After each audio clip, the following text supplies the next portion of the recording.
Hello friends, my name is Irene. If you don't remember me, it's okay because I haven't been here for almost a year. Please give me one more chance and don't unsubscribe yet.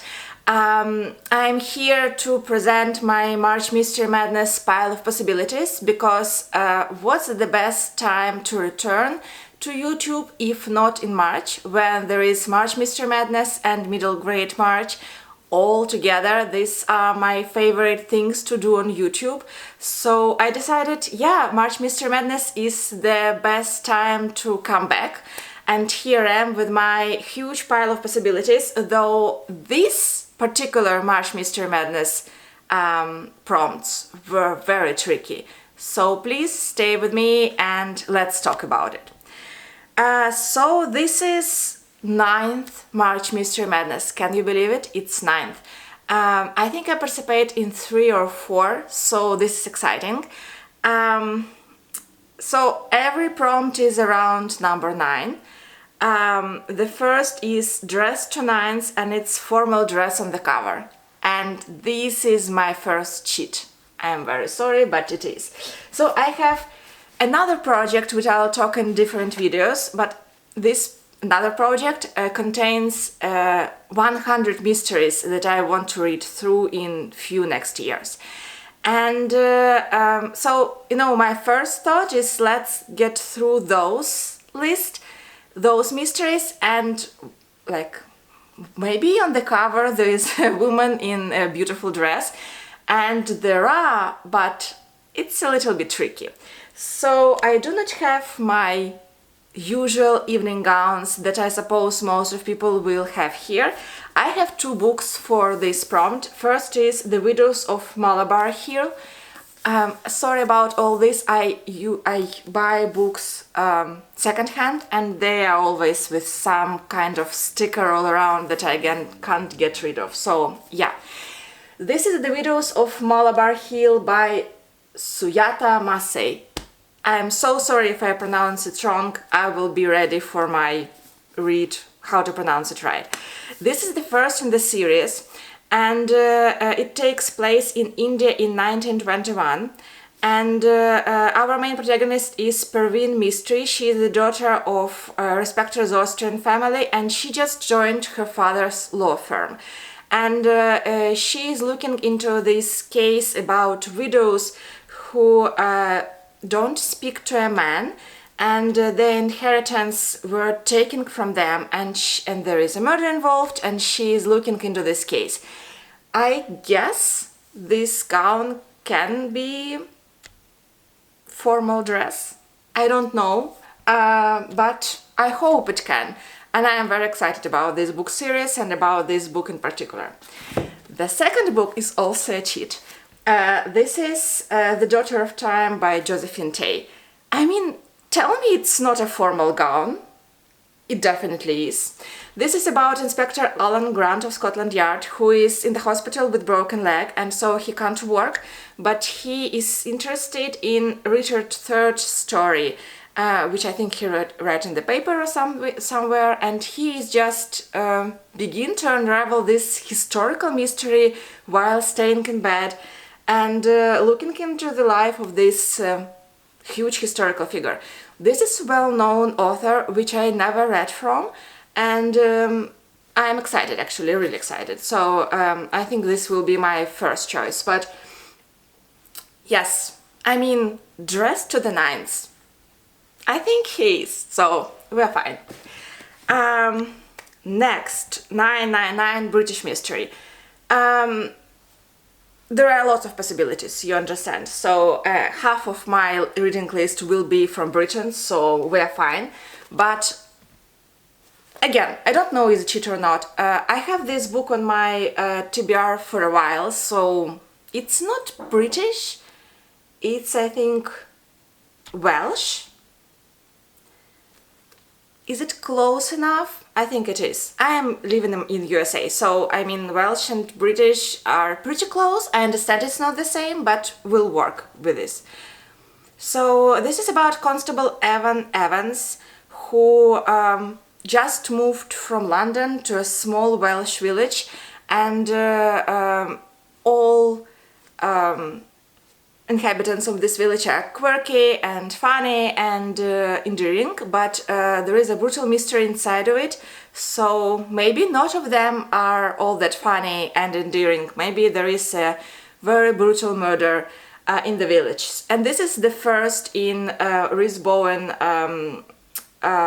mystery series. I read 2 of her other series a little bit from. I can't say that I'm a huge fan, but I like her way of writing, and so I want to try this one. Maybe this will work better than other 2. Yeah, so this is the main possibility, and also almost everything on this pile of possibilities can work for this prompt, so I'm okay.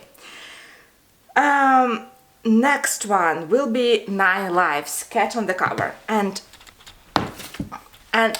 this one will be the trickiest. I'm sorry to looking down, I don't have these books yet, but I have something on my computer to talk about. So the thing is, I'm not really a cozy mystery reader. I like them once in a while, but not too often. So with these prompts, why I say they're tricky, I think they're more about cozy mysteries. And I would like to not do all of them as a cozy mysteries, because I will be very bored. So for this prompt, I decided to make like a challenge for myself to find a classic mystery with a cat on the cover. It's not that easy that you think about it, but I have 3 possibilities, which I think it's a lot actually. I will put the cover here so you will see that there are cats in there. Of course, it depends on edition, and maybe I will read from other editions, but there is edition with a cat in the cover, so we are fine. So my main 3 possibilities will be: first, 36 from Hercule Poirot series. I'm now, I think, in my 20s in this series, so 36 is above, but you can read whatever in Hercule Poirot series, they are not in order, and it's named Cat Among the Pigeons. This is about boarding school where the mistress was the principal or the teacher were murdered, and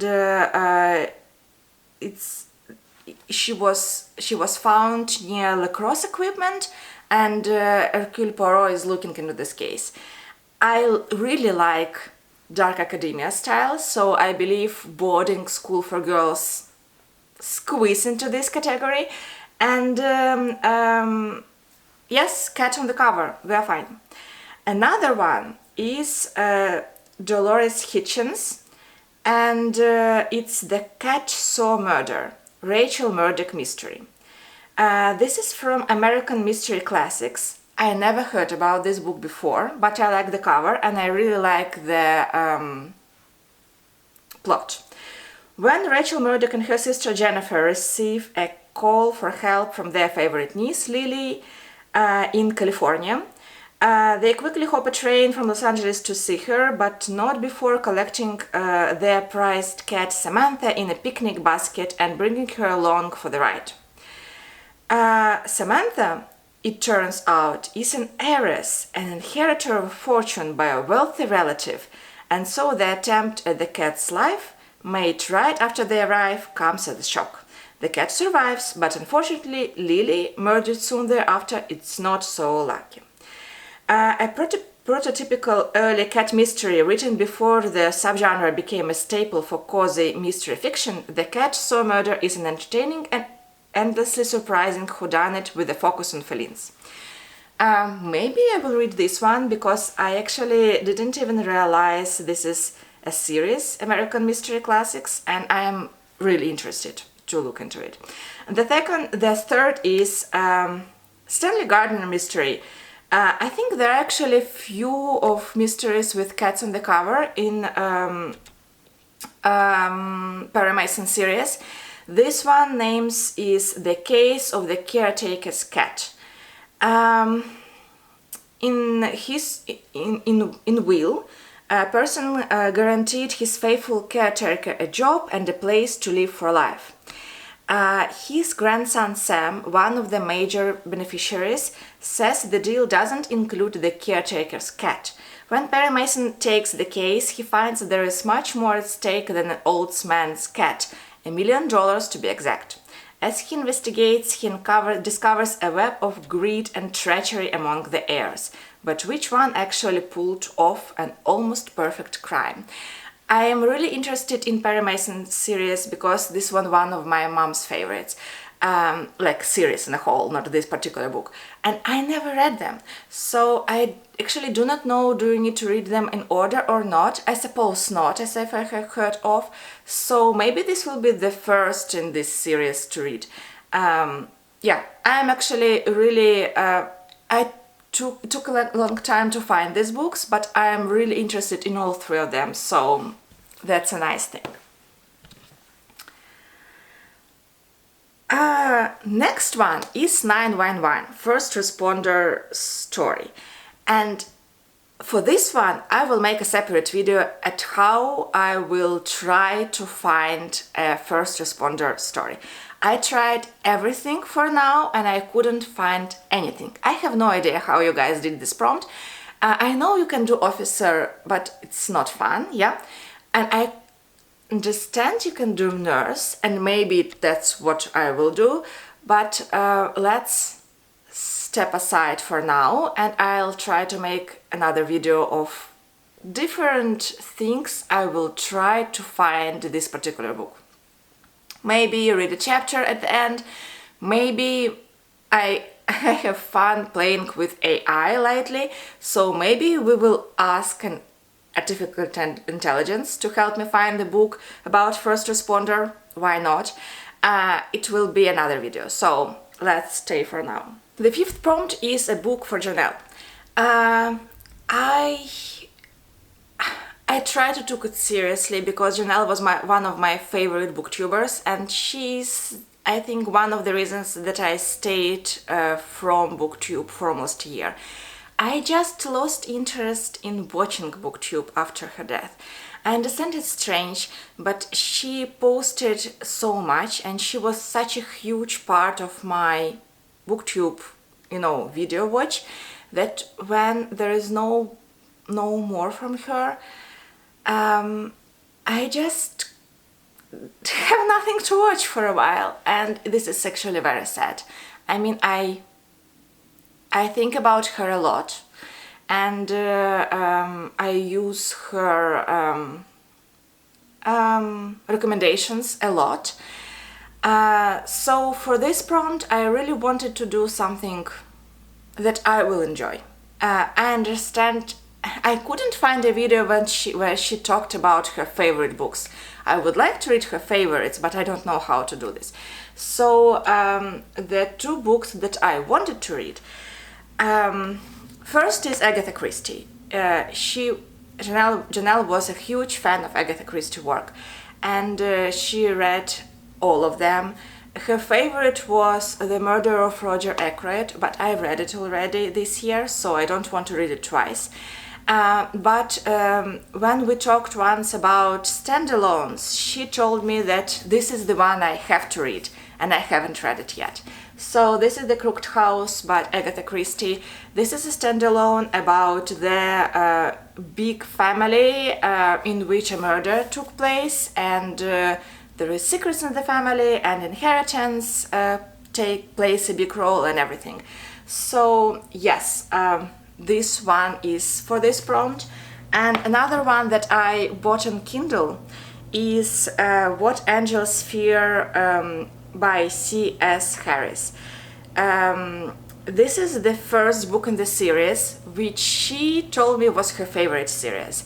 And she mentioned it multiple times on her channel. And this is a historical mystery at the time of King George III's England. So 1811. And I don't know anything else, and I don't want to read now. I really wanted to start this series a long time ago. I bought this book while Janelle was still alive and she recommended it and I haven't read it. So yeah, this is my main choice to read for this prompt, because she once told me that everything this author wrote is a must-have for her. So let's try this series. I'm actually nervous how many of these books are first in the series that I haven't read yet, but I mean, that's for what March Mystery Madness is for. It's for trying new things. So let's do it. This is a tricky prompt. This is what I talk about when I mentioned that I don't want to dive into cozy mysteries as a genre in every book. I already have few in this list of cozy mysteries, and I think I will have one more. And because you can't find a quilt on a cover of not cozy mystery, I mean of a thriller or something. It's not the vibe. So I decided to try again first book from You to Me series. This is a series about Benny Harper by Earlene Fowler, and the first book is Fool's Puzzle. Benny Harper is making a fresh start after her husband's death, and she is moving to California and became a director of a folk art museum. And she is setting an exhibit of handmade quilts, and she found a body in this exhibit one day. I mean, the reviews are different, but this is a long run series, and I am hopeful. I mean, the cover is beautiful, and other covers with quilts on the cover were awful, in my opinion. It's not just my taste. Is it okay? I think we can all like different things. So this is my what I will read for this one. Then we have 9th in the series, and here I am very lucky because right now I have 9th Charles Todd mystery about Inspector Jan Rutledge. This is a false mirror, and look, I mean, it's old and it's a pocket edition, but it's an autographed copy. I bought it secondhand, and I'm actually really excited because I really like these mysteries. And can you see, this is a mother and son duo, and I have both, I think. This is fun. This is really, really fun. I like it. So in this one particular, it's gritty, as I understand. Officer Jan Rutledge, he went to coastal town of Hampton Regis, and there is a violent crime of woman who is hostage, and the man is threatening to kill her and her mate unless Rutledge is put in charge of the investigation. And there is a past from the trenches that is uncovered. I became nervous about this book, about this series, because each one of them just broke my heart in pieces, and it's hard to read one after another. So I'm actually really lucky that this is 9th series, and I can read it now because I have like a 6-7 months a pause in this series, so I am ready to try like one more. And any other 9s, any tie-in with 9 SH byte count, year published, number of chapters. I haven't done this prompt yet because I will just read this, and then I think I will find few books that I want to read and find which one of them can be tied to number 9. Maybe we'll do it together, and we'll do it like a video of try a chapter, or like look into some these books and find how can be related to number 9. I think this can be a fun video to do. So yeah, thank you for being with me for these minutes. I hope I will read all of these books and tell you all about them, and I hope we will enjoy March Mystery Madness together. I am very excited to be back. Thank you for watching me, and stay for another video.